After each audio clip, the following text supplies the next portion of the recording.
discípulos de Cristo que al reino de los cielos le dieron su lealtad. Siervos que ante él se postran. Muy buenos días, hermanos. Quisiera pedirles permiso a ustedes para tomarme un minuto tal vez o dos de este tiempo que se me concede y que pudiéramos orar hoy por nuestro país, por nuestra nación. Hay muchos compatriotas hoy que fueron convocados a una marcha y están seguramente respondiendo a eso, y otros no.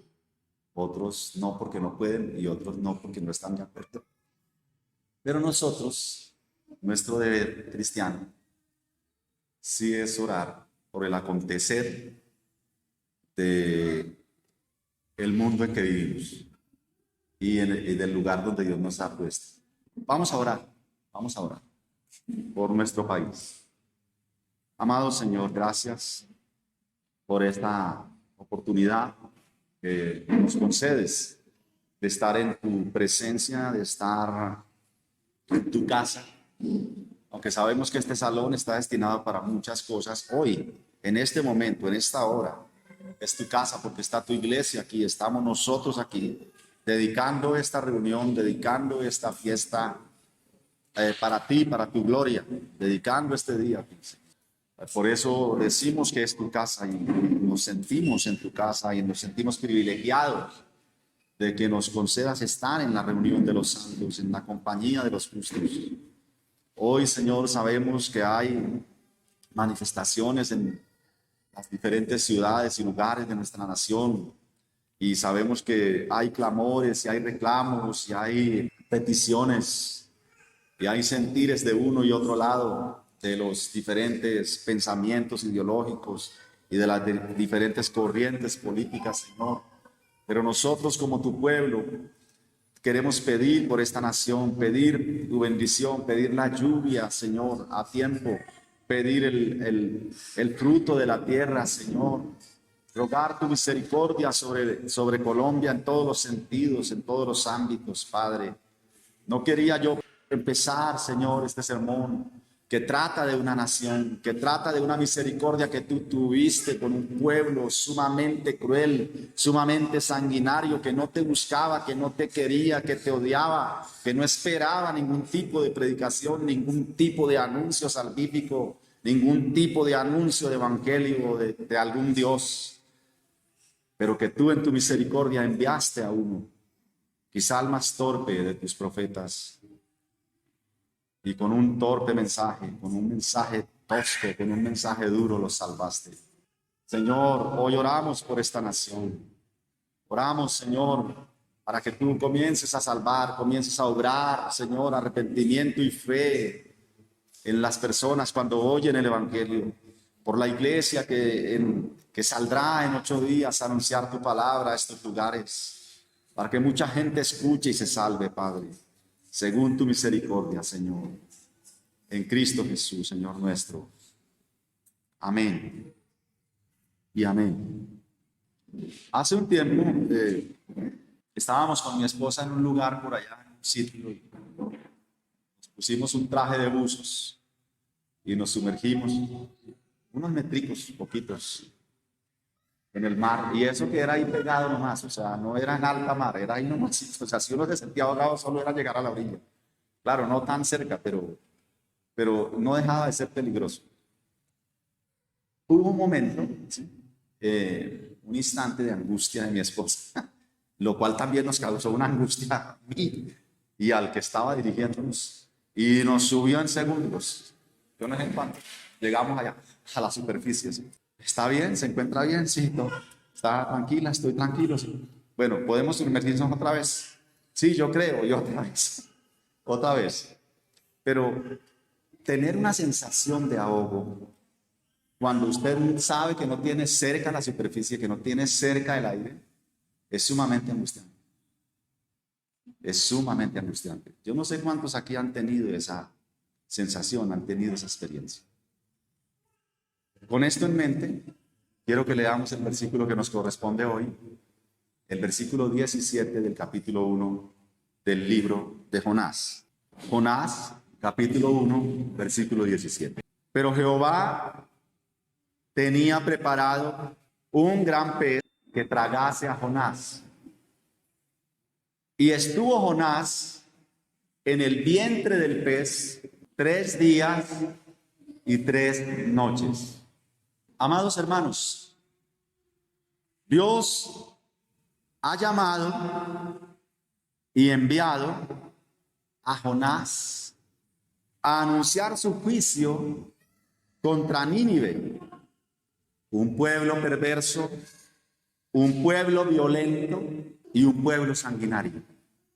Sanguinario en gran manera. El versículo nos dice que su maldad había llegado a su colmo. La expresión que leemos es: ha subido la maldad delante de mí. Así que Dios le dice a Jonás en ese mismo versículo: levántate, ve a Nínive y pregona contra ella. Ahora bien, ¿qué es lo que hace el profeta? Bueno, Jonás se levantó, obedeció esa primera parte. Él sí se levantó, pero no para obedecer a Dios e ir en la dirección que Dios le había enviado, sino para hacer todo lo contrario. Se levantó para huir de Dios. Así lo leemos en los versículos 3, en el versículo 3. Y Jonás se levantó para huir de la presencia de Jehová. De modo que, si asumimos que en el momento que Jonás recibe la orden de Dios para ir a Nínive, y Jonás está en la ciudad natal de él, de Gath-Hefer, que queda donde lo que en tiempos de Jesús se conoce como Galilea, muy cerca a Nazaret. Si asumimos que Jonás, en ese momento que recibe el llamamiento, él está ahí, como lo dice Segundo de Reyes 14:25, en lugar de ir 600 kilómetros al norte de donde él se encontraba para llegar a Nínive, él hace todo lo contrario, se va para el sur, para lo que en los tiempos del Señor se llama Samaria.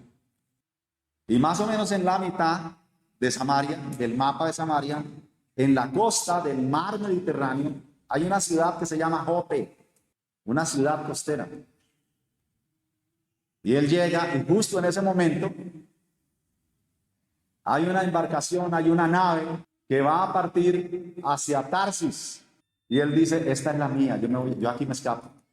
Tarsis, si estamos bien en el mapa, es España. O sea, Jonás se prepara para atravesar todo el mar Mediterráneo. No a lo ancho, sino a lo largo. Estaba haciendo todo el esfuerzo para alejarse lo más posible, lo más lejos posible del llamado de Dios, de la voluntad de Dios, de la presencia de Dios. Así es como se lee en el texto: huía de la presencia de Dios. Entonces Jonás, que pretende cruzar todo el Mediterráneo para llegar hasta España, y todo para huir de la presencia de Dios, todo para escapar del mandato divino de predicar el evangelio de la salvación. Las palabras que se leen en la última línea del versículo 3 son sumamente impactantes. Así es como se lee: lejos de la presencia de Jehová. Y en ese huir, o mejor, en ese pretendido huir, o en ese pretendido escapar, Jonás se embarca. Y es así como resulta en alta mar, en el mar Mediterráneo. El versículo 4 nos narra del actuar de Dios. Comienza con un gran y bendito pero. Así lo leemos. Pero Jehová hizo levantar un gran viento en el mar. Dios, que ya había hablado, ahora comenzaría a actuar. Él desencadena una gran tormenta en el mar. Los hombres del barco entran en gran temor, dando como resultado que arrojan a Jonás a las aguas en alta mar. En alta mar o en mar abierto. Esto sencillamente significa el fin. Si el hombre no se ahoga, llegará algún monstruo marino y lo devorará. Jonás será destrozado por algún animal marino. Sí que será el fin de la vida de Jonás y el fin de la historia. Un tiburón quizá, un cocodrilo de agua salada, una ballena, un pez espada, un pez martillo, cualquier monstruo marino. En alta mar uno es muy vulnerable. Una serpiente marina, medusas, cualquier cosa. Es el fin. Todo acabó. Es el fin de Jonás y es el fin de la historia. Pero ¿saben una cosa? Hasta ahora vamos en el versículo 17 del capítulo 1. Falta el capítulo 2, el capítulo 3 y el capítulo 4. Todavía no es el fin. Esta historia todavía no acaba, no es así. Efectivamente, Jonás fue tragado por un pez enorme, por un gran pez. Pero el instrumento que sería de juicio fue transformado milagrosamente en un instrumento de salvación. Así pues, aunque en principio en este hecho hay un sabor a juicio divino, lo que Jonás experimenta al final es la gran misericordia y gracia salvadora de Dios. Grandes contradicciones veremos en este sermón. Lo que iba a matarlo, lo salvó. Y es así como este hombre se convierte en una muestra de que en un mismo acto Dios trae tanto juicio divino como misericordia divina en una misma acción. Por esta razón, amados hermanos, yo he titulado este sermón Una señal divina para una generación malvada. Una señal divina para una generación malvada. Permítanme, amados hermanos, escribir para ustedes este versículo en 3 puntos. Nuestro primer punto lo encontramos en la primera palabra del texto. Pero el plan divino. Nuestro segundo punto lo encontramos enseguida de esa palabra. La salvación que Dios preparó. Pero Dios tenía preparado un pez. Y nuestro tercer punto lo encontramos en la última línea del versículo. El precio del pecado. Y Jonás estuvo allí 3 días y 3 noches en el vientre del gran pez.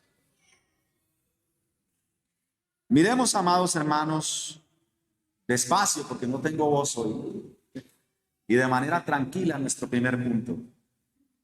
El plan divino. Si usted quiere añadirle el plan divino de salvación, está bien.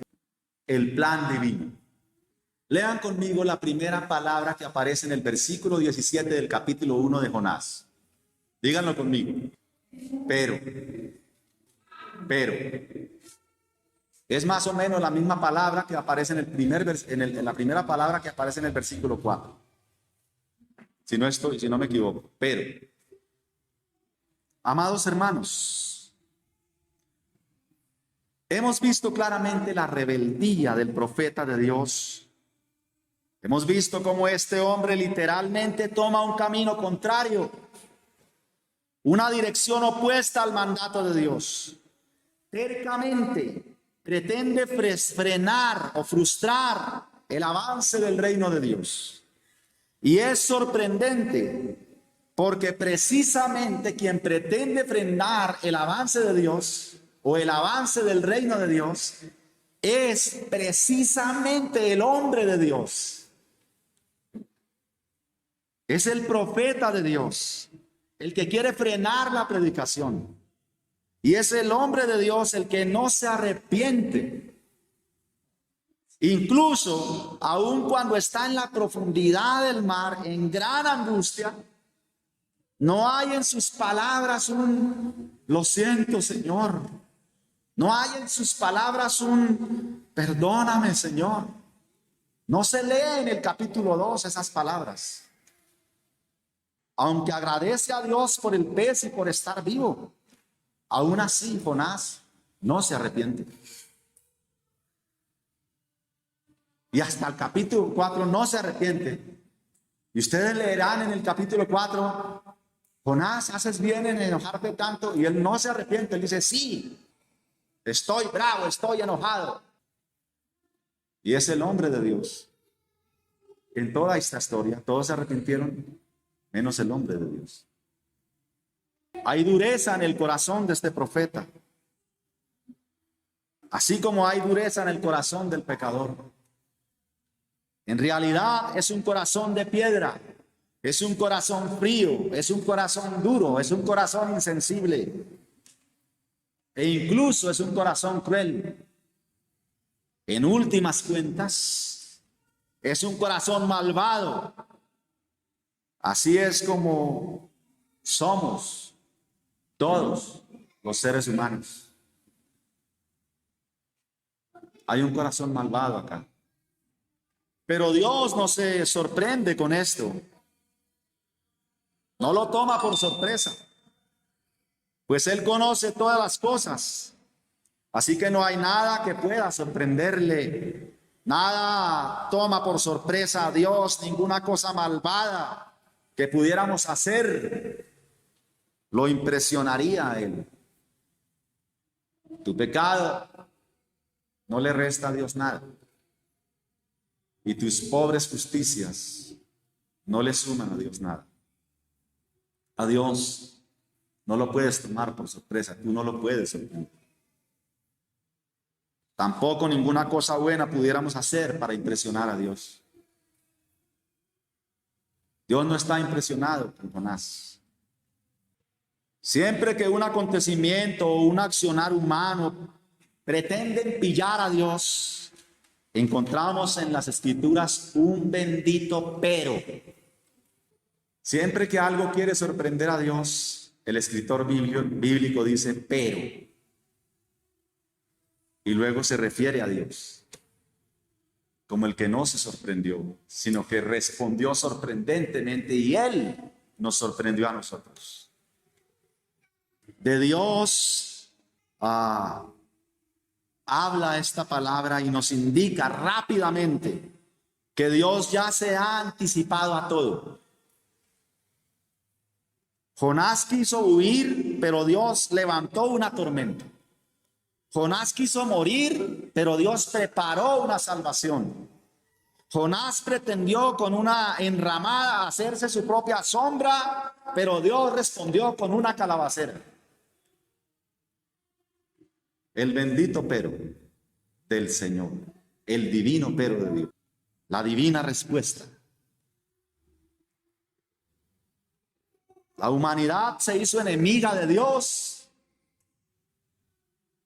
y murió en sus delitos y pecados, pero Dios es más rico en misericordia. El bendito pero de Dios señala su soberanía sobre todas las cosas y que Él tiene un plan perfecto. Dios tiene un plan perfecto que nunca podrá ser frustrado. Y además, también ese bendito pero, en tratándose de Dios, nos indica su gran planeación, su gran diligencia. Dios en ninguna manera es negligente. El plan de Dios no es improvisado. No hay cosas impensadas o cosas accidentales, sino que en el desarrollo del proyecto de Dios, ya todas las cosas fueron pensadas Ya todos los detalles fueron planeados próvidamente, detalladamente. Y su plan se está llevando a cabo a la perfección, hermanos. Dios está llevando su plan de salvación a la perfección. Lo está llevando con detalle. Quiero decirles, amados hermanos, que el mundo no está al revés. El mundo está al derecho porque el mundo lo gobierna Dios. Y están sucediendo exactamente las cosas como Dios las tiene planeadas. Así pues, Dios ya ha preparado el juicio eterno para los malvados. Pero también Dios ya ha preparado la salvación eterna para los justificados en Cristo. Esto, por supuesto, hermanos, nos lleva a nuestro segundo punto. La salvación que Dios preparó. Lean conmigo la línea que sigue después del pero. Jehová tenía preparado un gran pez que tragase a Jonás. Jehová tenía preparado un gran pez que tragase a Jonás.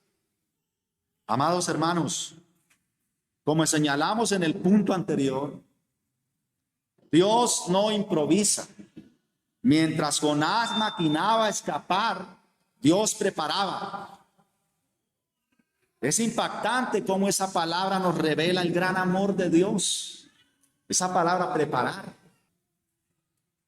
Tiernamente Dios prepara un medio de salvación para su rebelde profeta. Hermanos, esta palabra preparar también se puede entender como dar forma o moldear.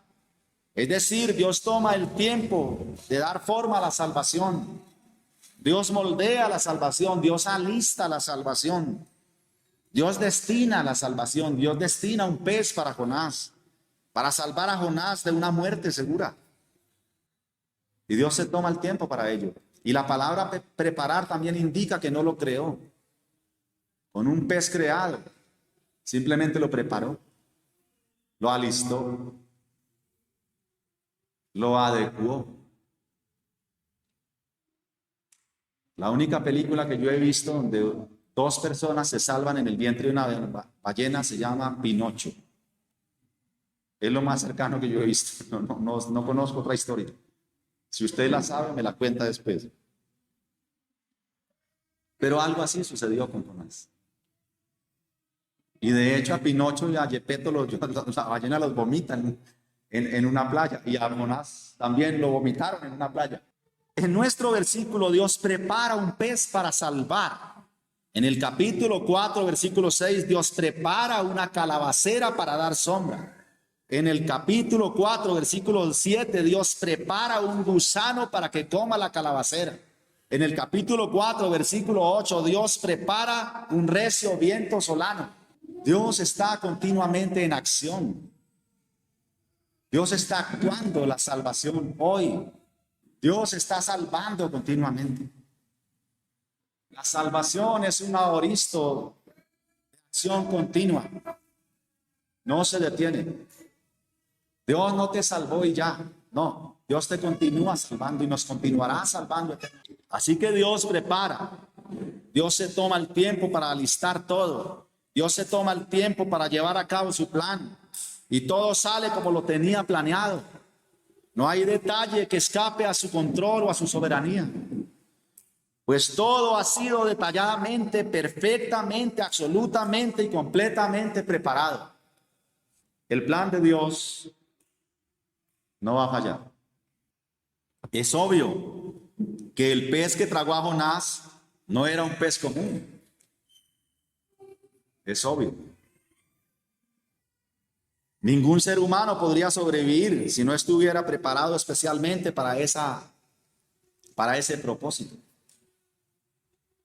Pero las escrituras no dan detalles de cuál fue la preparación de este pez y no nos importa. No es lo que a las escrituras le interesa. No es lo que a este texto le interesa. Por tanto, no hay detalles del pez. Pero lo que sí podemos saber es de la gran angustia que sufrió ese profeta.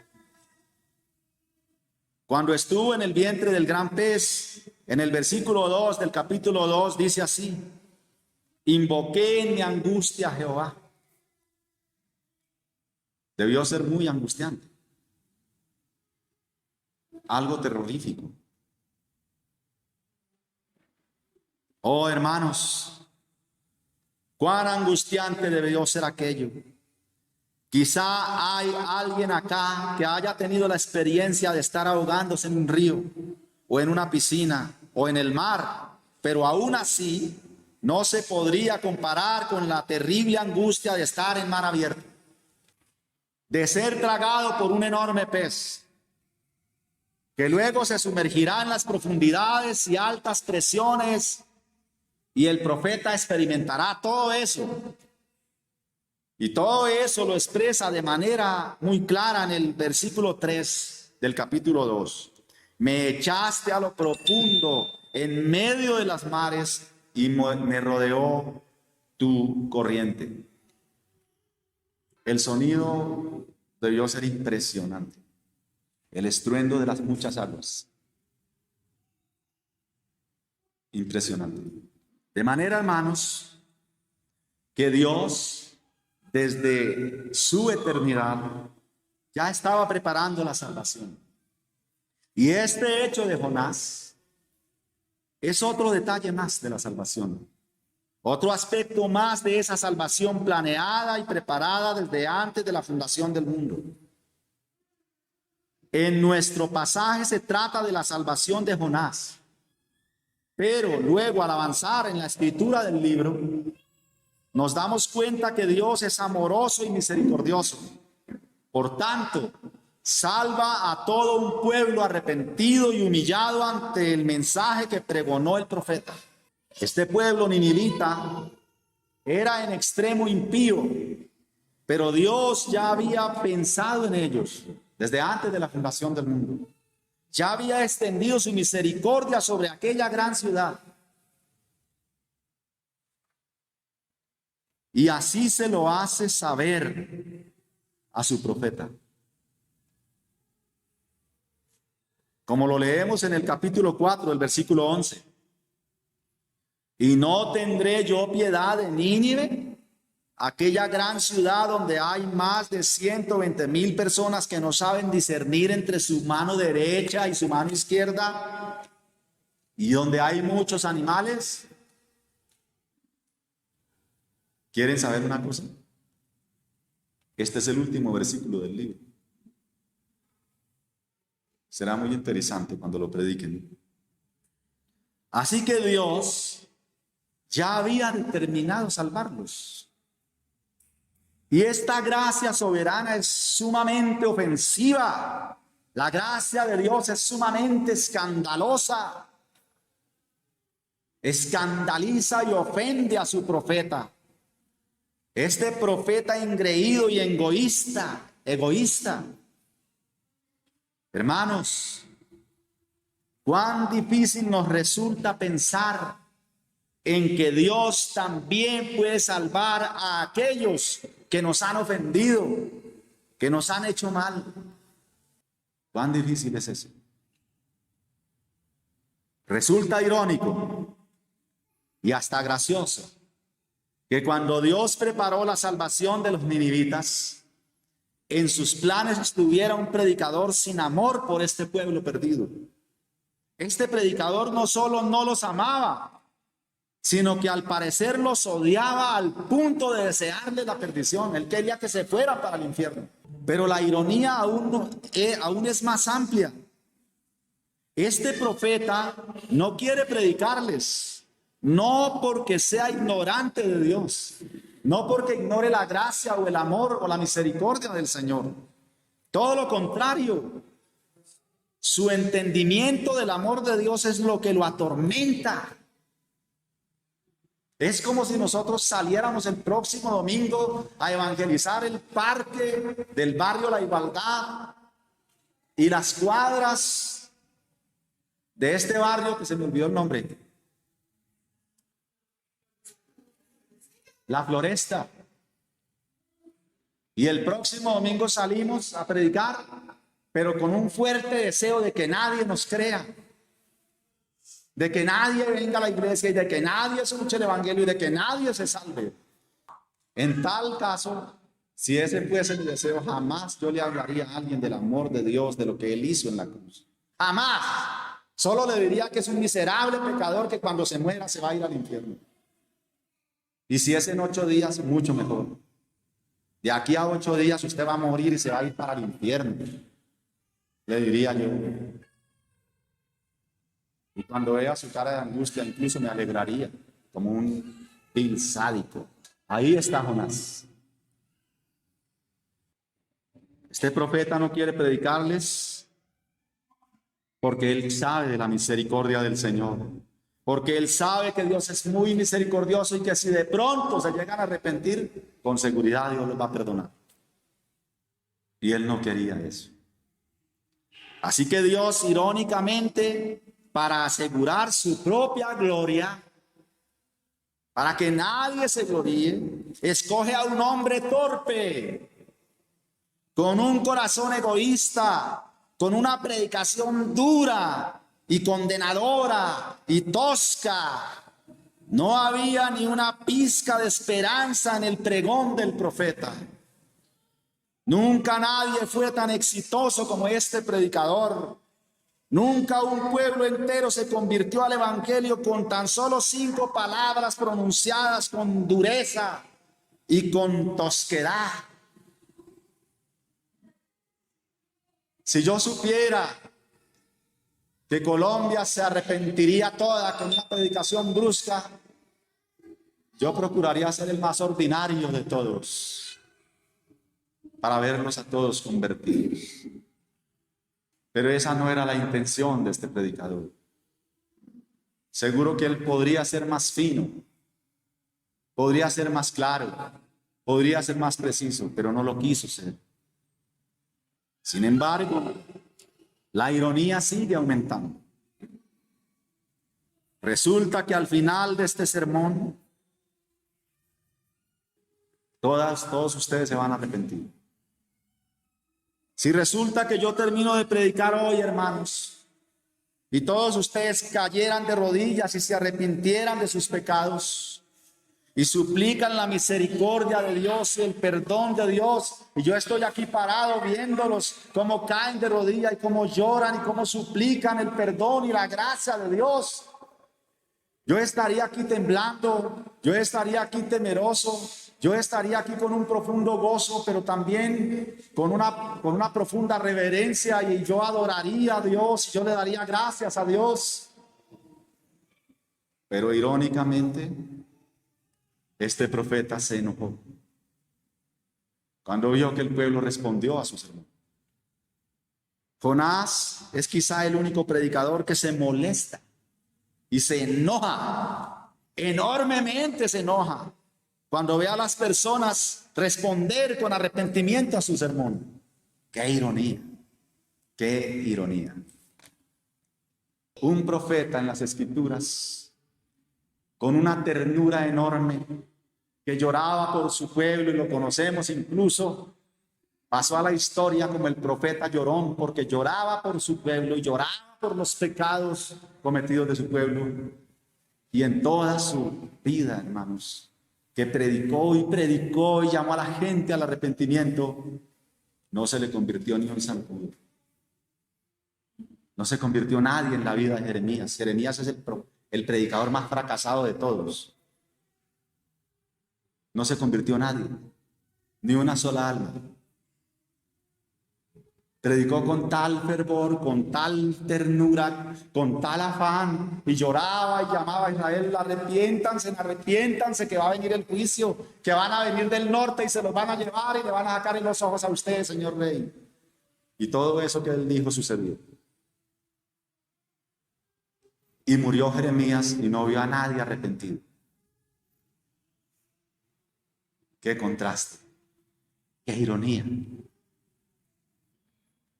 Mientras todos los predicadores del mundo responderíamos con un gozo enorme, con un júbilo ante el arrepentimiento de quienes nos escuchan, mientras los mismos ángeles Hacen fiesta en el cielo cuando un pecador se arrepiente. Y en el mismísimo tercer cielo hay gozo. Y Dios mismo se regocija y se alegra.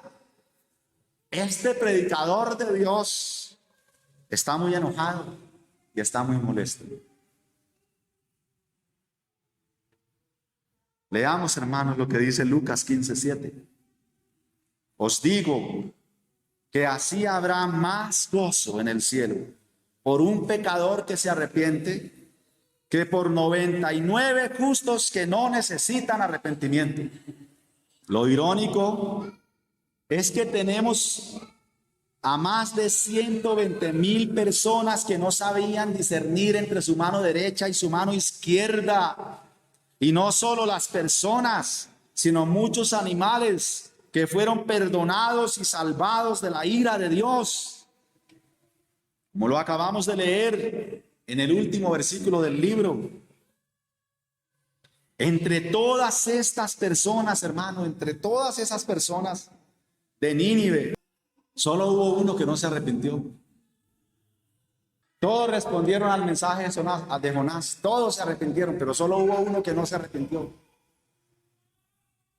Irónicamente, el que no se arrepintió fue precisamente el predicador. Qué gran temor me da predicar.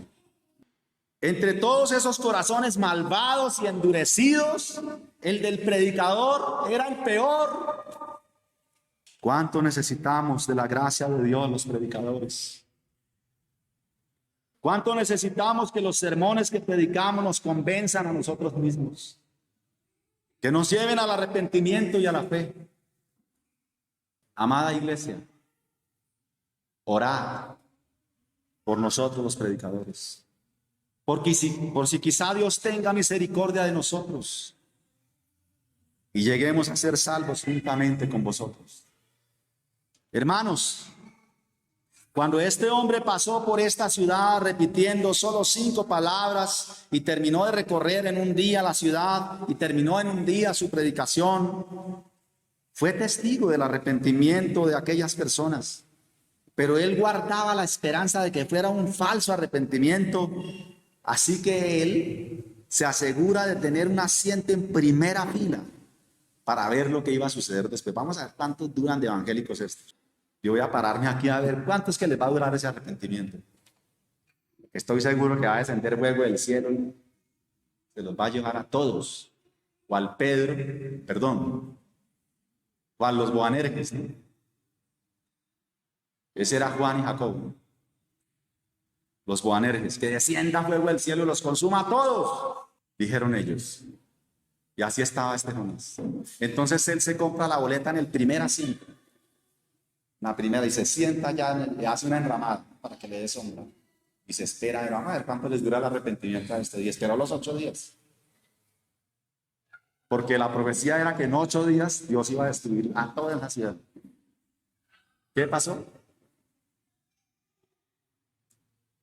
Él sabía que sus oyentes eran malvados, que sus oyentes eran pecadores, eran hombres duros de corazón, hombres sanguinarios, y solo les esperaría el infierno. El juicio y la condenación estaban asegurados. Él se había asegurado de que su pregón fuera lo suficientemente corriente y cruel para que fuera rápidamente rechazado. Tan grande fue su sorpresa y su enojo al ser testigo de la salvación de Dios. Pero lo que el hombre que había estado 3 días y 3 noches en el vientre de un pez desconocía era cuánto costaba la salvación de esos 120,000 personas. Jonás no tenía idea. Él no sabía cuánto costó la salvación. No sabe el precio. Es increíble porque lo había vivido. Había experimentado grandes cosas, pero sale del mar endurecido y no captó, no entendió el precio. Esta frase, hermanos, este pensamiento me lleva al tercer punto: el precio del pecado. Lean conmigo la última línea del texto. Y estuvo Jonás en el vientre del pez 3 días y 3 noches.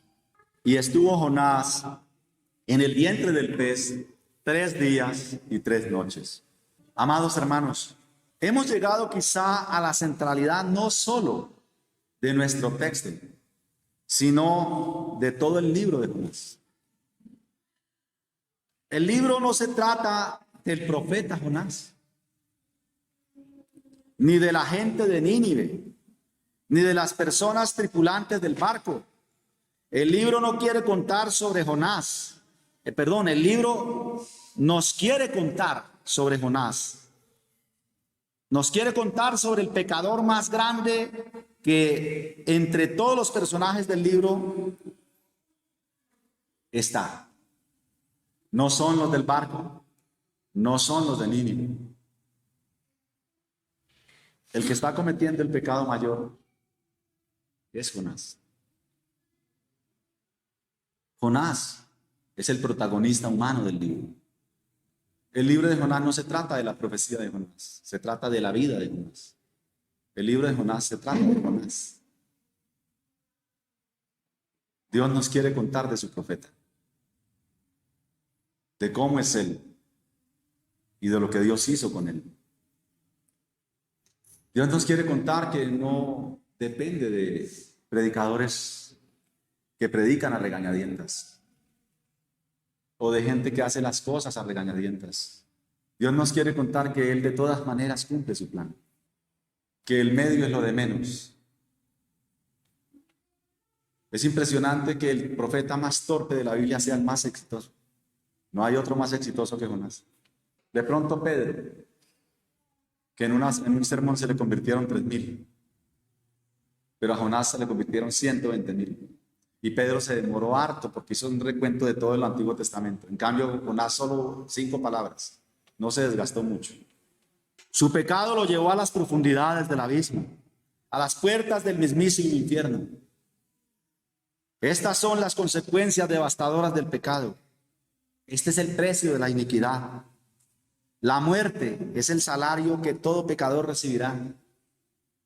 No se quedará debiendo nada a nadie, hermanos. Todo el mundo recibirá su justa paga, la justa retribución de su extravío. Amada iglesia, me atrevo a decir que estoy predicando una línea central de toda la Biblia. Es justo de eso de lo que trata la Biblia. Nos habla acerca del pecado y nos advierte de sus graves consecuencias. Nadie escapará a la ira de Dios. Quiero repetir esa línea. Nadie escapará a la ira de Dios. Todo el mundo está convicto. Todo el mundo será condenado irremediablemente. El precio del pecado es la muerte. Todos los seres humanos nacemos muertos. Todos los seres humanos nacemos muertos. Desde que la persona nace, comienza a envejecer, comienza a morir. No hay manera de detener esto. Por muchos años la humanidad, las personas, los científicos han investigado la manera de detener el envejecimiento. La juventud eterna quizá es un anhelo profundo en cada uno de los seres humanos. Mientras las personas van creciendo, se alegran cuando cumplen años y celebran gozosos ese día. Pero al pasar los años y cuando se llega a una madurez, a una comprensión de lo que está pasando realmente, deja de ser tan grato cumplir años. El cabello se comienza a poner blanco. La piel ya no es tan tersa. Los órganos comienzan a fallar. La vista ya no es tan clara. Ahora lo comenzamos a entender. Ahora mismo lo comenzamos a comprender. Estamos muriendo. Voy a repetirlo. Hermanos, estamos muriendo. Solo es cuestión de tiempo. ¿Y por qué? ¿Qué sentido tiene la vida entonces? ¿Para qué nacemos si tan solo estaremos en este globo terráqueo tan solo unos pocos años, 80 quizá. Y luego moriremos y nuestra memoria será borrada de la tierra. En 100 años, las montañas de los Andes estarán ahí. Pero nosotros no estaremos y nadie nos recordará. Nadie sabrá quién es usted o quién soy yo o quién fui o quiénes fueron ustedes. Nadie. Algunos nos olvidan más rápido. La persona se muere y ya los hijos ya lo olvidaron.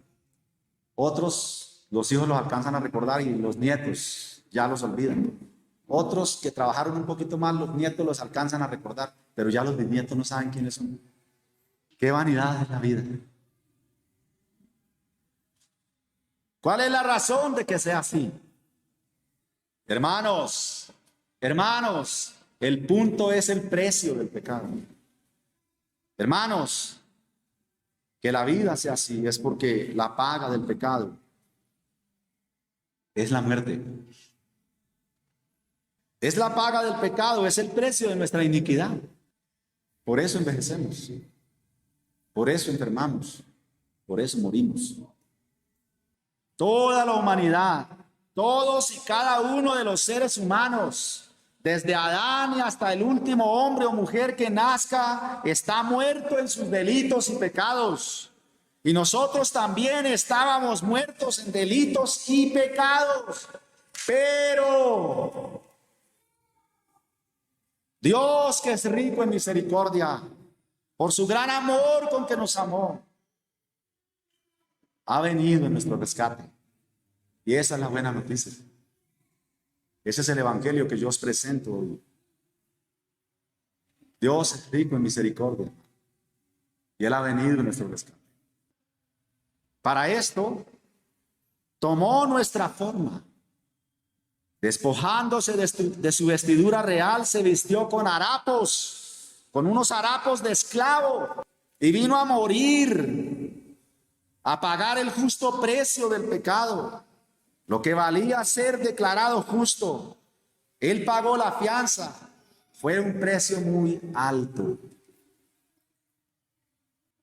La salvación para ti es gratis, pero el precio es muy alto. Alguien lo pagó. Jonás no estaba pagando nada por los ninivitas. Su sermón fue lo más condenatorio posible. Pero lo que él no sabía es que su mejor sermón lo estaba predicando en silencio mientras estaba en lo profundo del abismo. Su sermón no era hablado, fue teatral, fue graficado. Fue una representación de lo que Dios haría para salvar a la humanidad malvada.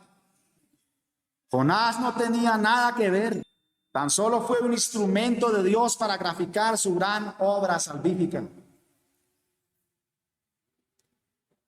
Sí, hermanos, Jonás fue una señal, una mera señal.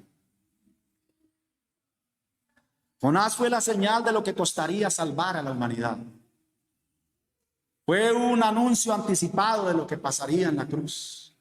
Recuerden nuestro título, hermanos: una señal divina para una generación malvada. Entre 700 u 800 años después se vería esta profecía cumplida. Había uno más grande que Jonás entre los hombres. Su predicación era totalmente contraria a la predicación de Jonás. Su predicación eran buenas noticias. Él comenzó diciendo: arrepentíos, porque el reino de los cielos se ha acercado. Jonás, por egoísmo, procuró su propia muerte, pero Cristo, por amor, entregó su propia vida. Como cordero, fue llevado al matadero. Uno fue lanzado al abismo por egoísmo. El otro estuvo en las profundidades del abismo por amor. El primero tan solo fue una señal del segundo. El segundo es el antitipo del tipo. El segundo es la realidad del reflejo, que era el primero. El primero es el espejo El segundo es la persona real. Es el verdadero Jonás. Es el que es mayor que Jonás, que está aquí entre nosotros. Así es como lo leemos en Mateo 12, 38 al 41. Entonces respondieron algunos de los escribas y de los fariseos diciendo: Maestro, deseamos ver de ti señal. Él respondió y les dijo: la generación mala y adúltera demanda señal, pero señal no les será dada, sino la señal del profeta Jonás. Porque como estuvo Jonás en el vientre del gran pez 3 días y 3 noches, así estará el Hijo del Hombre en el corazón de la tierra 3 días y 3 noches. Los hombres de Nínive se levantarán en el juicio contra esta generación y la condenarán, porque ellos se arrepintieron a la predicación de Jonás, y he aquí más que Jonás en este lugar. Amados hermanos, cuando los hombres del barco tomaron a Jonás para echarlo al mar, ellos lo hicieron con gran temor, y ellos oraron y temblaron y decían: Señor, que la sangre de este no sea sobre nosotros. Pero por contraste, el día que Herodes estaba diciendo que quería soltar a Jesús, ellos dijeron: suéltanos a Barrabás, ¿y qué haré con este? Y ellos dijeron: crucifícale. Y Herodes se lavó las manos y dijo: yo no seré culpable de la sangre de este inocente. Y ellos respondieron: su sangre sea sobre nosotros y sobre nuestros hijos. Así que cuando él moría, él dijo: perdónalos, porque no saben lo que hacen. No supieron lo que dijeron. 70 años después, esa ciudad fue destruida y no quedó literalmente piedra sobre piedra. Cayo Suetonio Tranquilo, un historiador contemporáneo de José, lo narra en su libro Los 12 emperadores Mostra. Literalmente no quedó piedra sobre piedra. Hoy solo vemos un muro donde la gente se lamenta y viaja allá y lo conocemos como el muro de los lamentos. Y es lo único que quedó de la ciudad, pero del templo no quedó piedra sobre piedra, como Cristo mismo lo había profetizado. Años 70 de la era cristiana. Ellos vivieron lo que gritaron ese día: su sangre sea sobre nosotros. Y Dios trajo juicio a esa nación. Pero estos pescadores, estos barqueros, estos tripulantes del barco dijeron: líbranos, Señor, de la sangre de este. Y fueron librados. Estos crueles ninivitas dijeron: Señor, ayúdanos, perdónanos. Y fueron perdonados. ¿Y quién rechazó a Dios? El pueblo de Dios. ¿Quién rechazó a Dios aquí? Su profeta, su predicador. ¿Quién rechazó a Dios allí ante Herodes? El mismo pueblo de Dios. Y ellos maldijeron su segunda generación, porque dijeron: sea sobre nosotros y sobre nuestros hijos. Y así sucedió. Después vino un holocausto, 6 millones masacrados, y los que quedaron vivos sin familias, con el recuerdo de sus mujeres violadas, de sus hijas violadas, sus hijos asesinados cruelmente, y ellos mismos esclavizados por mucho tiempo. Su sangre sea sobre nosotros, dijeron ellos. Entonces, amados hermanos, ¿qué nos está enseñando nuestro texto? Claramente observamos la gran misericordia de Dios, que toma los instrumentos de juicio y de ira y los instrumentos de condenación para volverlos instrumentos de salvación, instrumentos de esperanza. Dios se ocupa en salvar. Dios se ocupa de su creación. Dios sostiene su creación. Dios no creó y se olvidó de su creación. Dios está en este mismo instante sosteniendo toda su creación. Quiero decirte, hermano, que no podrías tú dar el siguiente suspiro si Dios no te lo permitiera. Tú caerías ahora mismo muerto. Dios sostiene cada respiración que tú das. Ahora, hermanos, hay un brillo mayor en nuestro texto. Dios los hace instrumentos de su amor. Dios los hace instrumentos de su cuidado, de su salvación. El pez que debería haber destrozado y devorado a Jonás fue el instrumento de salvación, y al ser salvado el predicador, fue salvada la predicación. Pero la predicación que pretendía ser un instrumento de juicio fue precisamente lo que los llevó a este pueblo al arrepentimiento, a la fe y consecuentemente a la salvación. Así pues, vemos en todo el dominio de Dios, vemos en todo su soberanía, vemos en todo su poder, su paciencia, su amor salvador. Y este brillo del texto está allí. Y es precisamente la persona que Jonás representaba. La persona a la que Jonás señaló es Cristo. Cristo es por excelencia la revelación del amor de Dios. Cristo prodigó amor en la cruz. Él fue ejecutado cruelmente, herido hasta la muerte. Y después, como Jonás, descendió a los abismos de la condenación, condenado por los pecados de toda la humanidad. Fue necesario para que los ninivitas fueran salvos que Jonás estuviera condenado en el pez, en lo profundo del abismo. Fue necesario para que el mundo sea salvo hoy, que Cristo fuera condenado y estuviera condenado en lo profundo del abismo.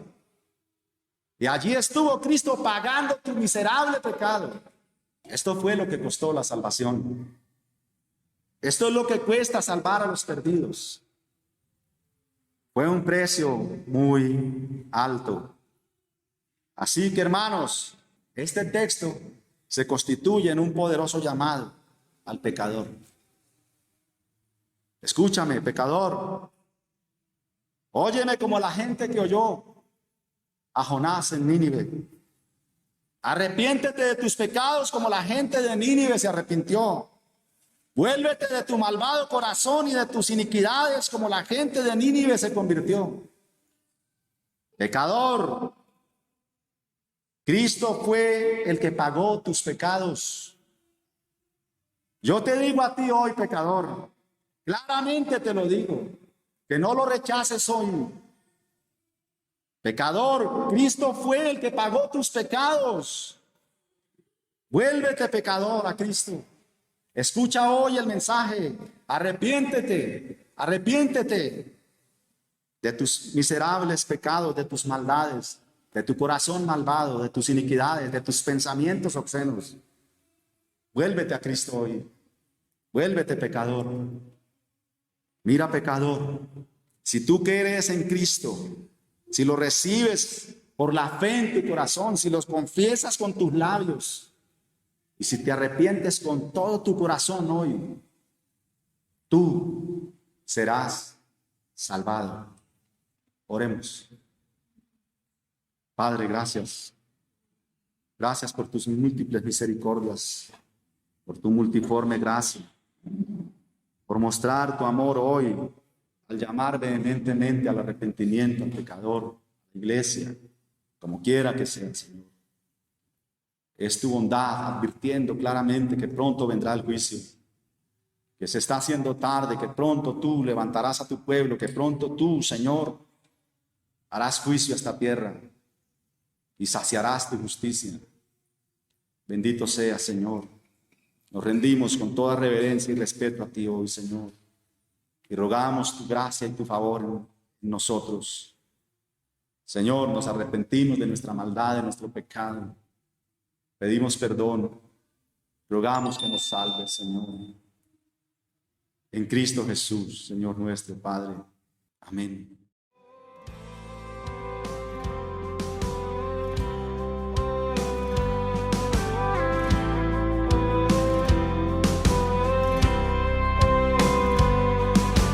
Fieles discípulos de Cristo que al reino de los cielos le dieron su lealtad.